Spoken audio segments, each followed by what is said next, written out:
May disiplina kasi sa Biblia tungkol sa pananamit.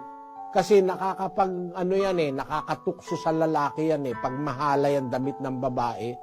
Kaya ang lalaki nangangalon niya tuloy kahit sa mata lang. Ang utos kasi sa Bagong Tipan sa 2:9 ganito.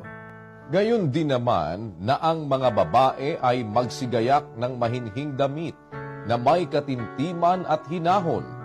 Ang damit na rekomendado sa babae, mahinhing damit, may katimtiman at hinahon.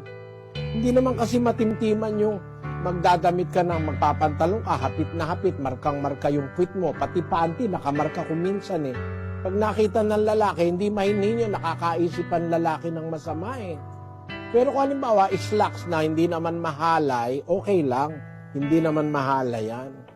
Pero kung halimbawa, yung damit na panlalaki, naka-t-shirt, na yung susuwe nakamarkang-marka, tapos yung puwit markang-marka dun sa pantalon na hapit, mahalay sa babae yun. May disiplina kasi sa Biblia tungkol sa pananamit.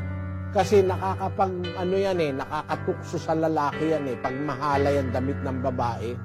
Kaya ang lalaki nangangalon niya tuloy kahit sa mata lang.